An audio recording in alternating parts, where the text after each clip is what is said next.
So I figured I would make a video on my intended birth plan.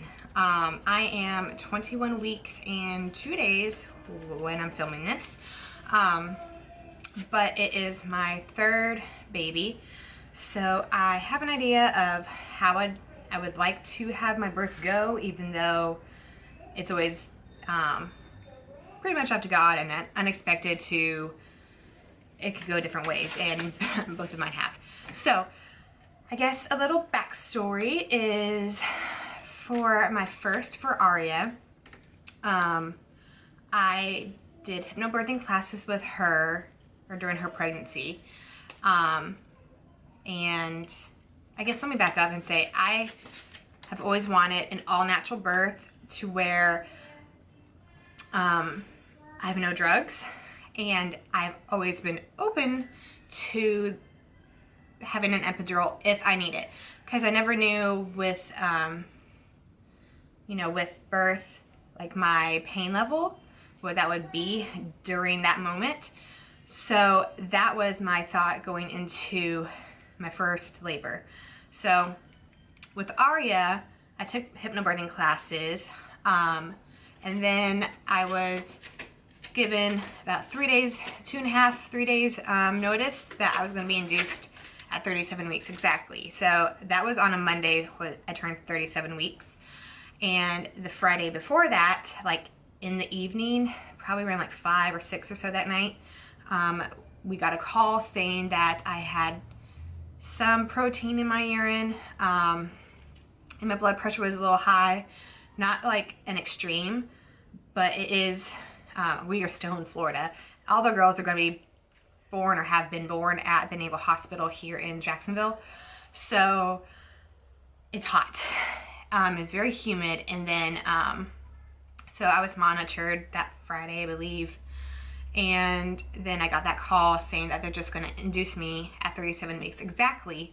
And so an induction, of course, was not in my birth plan. So that was number one of like, it's not going to go according to plan, which, I mean, births never do really. I mean, some people are very lucky, but I haven't been. So anyway, so that Monday we went in and we had started induction, and we ended up doing 3 forms of induction, with the Pitocin being the last of it. I did, the Civadel, is that the word? I can't remember. It's been almost 5 years. Didn't do anything. And then we did a Foley bulb. That got me to, I think, 1 centimeter. My body was just not ready. And then somewhere during it, they didn't admit it to me, but they admitted it to Eric, I believe, that they kind of jumped the gun, and it wasn't like an extreme case of preeclampsia. It was just kind of like towards the beginning to where I could have been monitored. But we had already started this induction, and we were like a full 24 hours into it. So eventually we tried the Pitocin. I was having contractions, but I wasn't feeling them, and everyone was so amazed. And by this point I was still natural, because besides the induction part, but I wasn't having any pain medicine. So yeah, so by then I wasn't feeling the contractions, so they kept upping the dosage of the Pitocin. So eventually we were all the way up to the very top of it. And then I was getting contractions on top of contractions, and they weren't registering, and my nurse wasn't believing me. And then I kind of snapped at her and said I was like having a effing contraction. Like, at that point I was done. Anyway, I was stuck at 5, and then they told me that they were great. I will say this, that they tried to stick to my birth plan of what I wanted, because I was crazy, but I printed out like my birth plan so they could have it in my folder, so every time like the new set of nurses came in for their shift, they didn't have to keep asking me stuff. And then we had one as well. So with that being said, they did try and stick to what I wanted, as much as they could with being induced. And whenever before we had even started talking about, or I mean, started the actual induction that first morning, the nurse was like, sometimes it can take like over 2 days or, over 48 hours, especially with your first, for an induction. And I laughed and was just like, that won't be me. And Ari was born 41 hours later. So it pretty much was me. Long story short, I guess. I was stuck at 5, and then they wouldn't turn down the Pitocin. So I was like, fine, I'll try an epidural. We tried 3, and they failed each time. The last one worked for 5 minutes or less, I would say, on just my left side, and then it stopped. The anesthesiologist asked me if I wanted to try again, and I said nope, don't want to try it for a 4th time. So it was very hard. So I did end up getting a C-section with Aria, and since none of the epidurals took, they had to put me under. So pretty much neither me or Eric were present for the birth of our first child.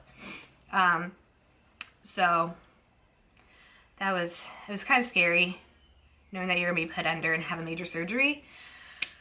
But I mean, it all turned out fine, but it's not something I want to do again. But with her, they were having me come to as I was like wheeling back to the room. So I remember that, and started breastfeeding her right away, literally. But yeah, so that was my first birth. My second one, for Karina, I was induced as well. I was induced a little over a day before my due date, actually. We went in night of the 20th, but they didn't start the induction until like 1 a.m. But we had gone in at like 9 p.m. So with Karina, we ended up going in at 9 o'clock on the Friday, and didn't start the induction until 1 a.m. Saturday morning, I guess, technically. So anyway, she took 25 hours, but we did, since I had a C-section and I still wanted to try, I wanted to try VBAC. So that's a vaginal birth after cesarean. I had the C-section previously. They couldn't do an actual Foley bulb like how I did with Aria for my second part of her induction. So they did one like it, but it's safer for a VBAC or anyone that has had a cesarean before. So we did that, and I can't remember how many hours, it's in there or whatever, but it wasn't, I don't know. At one point they're like, well, we're gonna have to like try and put a weight on it to tug it, and it sounded horrible, like to have something tugged that's inside of you. So I was like, well, hold up, I have to go pee, which I really did. I was kind of trying to stall at the same time, but I went in to go to the bathroom, and TMI, but it came out, and I was so excited because I didn't have to have anything weighted on it. So anyway, that got me, I can't remember how many centimeters I was at that point, but I was able to not have anything weighted on it, which I was all for. So with both of the girls, I forgot to mention with Aria, they actually had to break my water there, and then they ended up breaking my water with Karina as well. Up until they broke my water each time, I was doing great with contractions, but then I was already, by that point with both of them, I was on Pitocin, so that intensified it even more. So with Karina, I was doing really good. I was breathing pretty well through them, and then it was just kind of so strong. I was just like, I need to try something, but I didn't really want to try an epidural at that point. And my nurse said that the hospital, like the week previously, I believe, they got approved for the laughing gas, whatever it's called, but the laughing gas that you can try. So I was probably one of their first 5 people maybe that tried it. As long as you breathe in when you have the contraction, it helped ease it, but the mask was huge and kind of freaked me out. So I breathed in too much of it, and I was like passed out because I breathed in too much of it. And I did that a couple times, and I was just like, I can't do it because like I'm about to pass out. I just couldn't. So I think not long after that, I decided to give another, well, it would be the first time for Karina's birth, but the epidural another try, since I know it can go different ways with, each labor. I was like, well, let me try that and see if it works for this labor, as opposed to how it did not work with Aria's. I did, and it did work. But like before that, I was like bouncing on the ball and walking around and everything, and it helped ease the pain. But once they broke that water and that laughing gas did not work fully for me, I was open to that idea of the epidural. But it did work. I just got really, really cold and shivered and shook like so bad. At one point, I know I was in the bed and they were like putting blankets on me because I was shivering that bad. But I know, I must have like passed out for a little bit, or maybe it just went that fast. I'm not really sure about it at this point. But I went from, I don't remember, maybe 6-ish, maybe 7, I don't know. And then I kind of woke up and I was like, TMI, but like I feel like I have to poop. And my mom was there as well with Eric, and she's like, are you sure? Like, I'm just like, yes, I have to go to the bathroom. Like, that's what it felt like. And I never got to that point with Aria. So they checked, and I was ready. But the thing with the Navy hospital, at least this one, is it is a learning or teaching one. So there are like student doctors, I guess, that come through, and I had them with Aria, and then I had 2. I had like a guy and a girl that were, I don't know, doing the rotations through the OB. I'm not really sure exactly, but they were the student ones compared to the main OB that was on call, I guess. So that the girl actually hurt me when she checked me. I remember that. So I said to my nurse she's never touched me again, and she didn't, and she was like, fine. So the guy actually checked me, and I guess they discussed something, I don't know.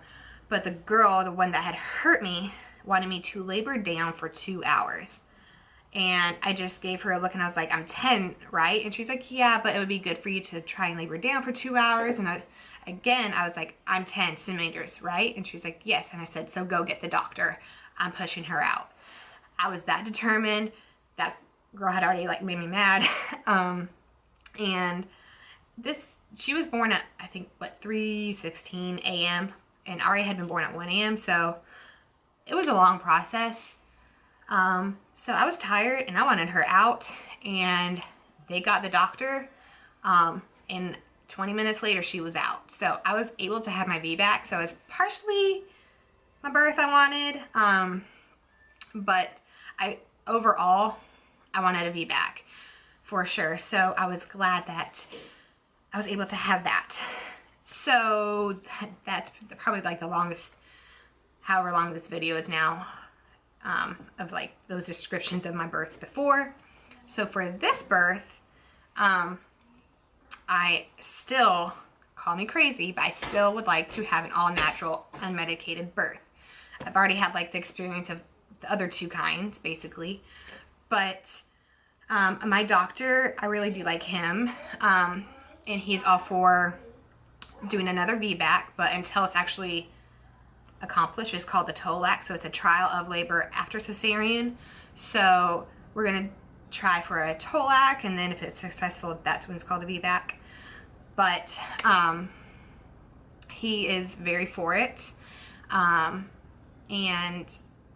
I'm optimistic, but I obviously know how births can go.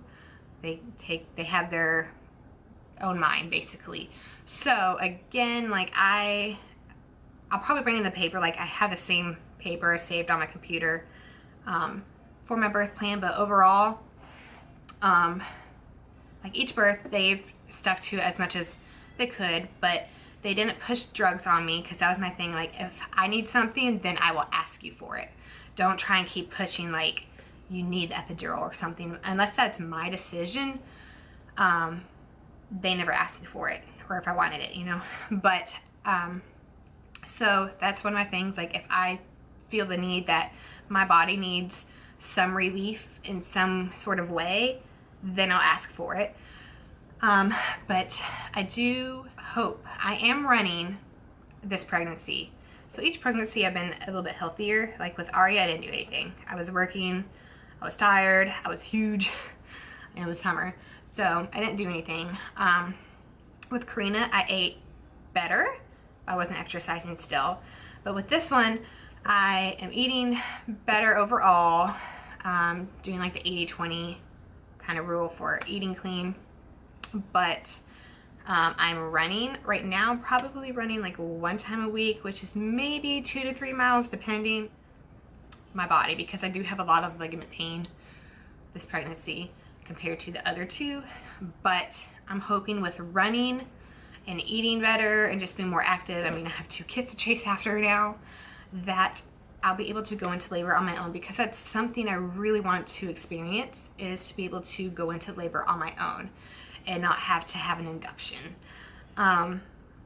This is our last birth, so we will be completing our family. So to have that happen for the last one would be so exciting. But I'm hoping that with, you know, keeping a healthy lifestyle and actually doing, like, you know, running and being active, that maybe that'll help go into labor on my own, because I'm pretty sure, I mean, we'll see, but I'm pretty sure that if I can go into labor on my own and not be induced or have any artificial start to my labor with an induction, then I'm pretty sure I can do unmedicated, because I think it was just like the Pitocin being cranked up so high that it was just so intense, I just couldn't do it. But I know that going in with a good mindset and having a good support system and everything like that is essential. So I'm hoping that if I can go into labor on my own, I can do it. But that's my goal. But either way, I want to have another VBAC. Trying to avoid reopening a C-section scar if possible. Since I know I'm able to have a VBAC, since I have been successful with that before, I know it's possible again, but there's certain, you know, there's always going to be certain situations that arise during pregnancy or during labor. So if I ended up having to have a C-section, as long as the baby is healthy, you know, that's all that matters. But my goal is to hopefully go into labor on my own and do unmedicated. But that's pretty much the gist of that. But with Aria, I actually did utilize their shower there, and I stood in it and sat, because they have a chair in there, for a while, because that did help ease the pain. So I can utilize that again. They have the birthing balls, I can walk. But my goal is, if I can go into labor on my own, then just to stay home as long as possible before going to the hospital and being admitted there. I want skin-to-skin contact right away. I did that with Karina, like once she came out, we did that. And then I breastfed right away, both of them. And then with Aria, like since she was the C-section, as soon as I could, I did skin-to-skin with her, but it wasn't directly afterwards, of course. But so skin-to-skin is important to me. And then we have it to do the delayed cord clamping, but I think they do that for a little bit anyway. I can't remember. This hospital is pro baby, like I think it's like #1 in the for like a military hospital to give birth at, I believe. But the baby is in your room the whole time unless they have to go check on it. Then they'll like take the baby to the nursery and bring him or her right back. And so you have your baby with you like at all times, which is great. Easier to feed and everything like that. So they're very pro baby. They're pro breastfeeding. It was in my birth plan each time just to have that. But it was in my birth plan each time to not be offered formula, and because I wanted to breastfeed. But I don't think they have formula there. They might, I don't know. Honestly, I have no idea. But that hospital, I know it does not do preemie births, so I'm not sure if they would have formula or not. I guess they might. They probably do, but I've never been offered it either way, because they are a very pro breastfeeding hospital. So since I was very adamant about that, I guess the formula never came up. But yeah, so pretty sure that is my birth plan, like all of it and the gist of it, basically, that how I want it to happen. How it will happen is a mystery, basically. I guess we will find out in, like, what is it, 4 more months. I mean, with both of them, like with Aria, especially for a C-section, I mean, she was born at 1 a.m. and they told me, they're like, as soon as you feel up to it, you know, get up and walk around, because that'll help the healing process and you can get out of here faster. So I actually went home a day sooner than they usually do for C-sections at that hospital. But then we were readmitted because of her jaundice like the next day. But that's a different story. But so I was walking, and then they were all very amazed that I was walking and I wasn't like pressing the morphine button, because I didn't want it in my system, because I didn't want to have it if I truly didn't need it. And then since I was breastfeeding her, and then I knew if I kept pushing it, then I couldn't go home. So yeah. And then with Karina, I don't think I probably had ibuprofen maybe, and I might have had some painkillers in the beginning for the first day or 2. I don't remember, but nothing like morphine from a C-section. So but yeah, we went home within a couple days of each. I think with Karina we went home a day later, since she was born so early in the morning. And then I was at church 4 days after she was born with her. I felt that good to go to like a woman's like sisterhood thing. But so I'm hoping to have a good birth and go as close to a birth plan again as possible. I mean, we're getting closer each time, so hopefully this one will be good. So I think, pretty sure that is it. But if I have anything else, then I guess I can put it in the description box. But I think that is really my overall birth plan. Hasn't really changed much with each birth. Like, my goal is always the same. But yeah, so we will see. But we have 19 and a half more weeks to go. Or no, I guess it would be 18 and a half. Something like that. I guess, depending on when the baby decides to come. Because it could go over. Or it could go early. Who knows? I guess that'll be a mystery as well.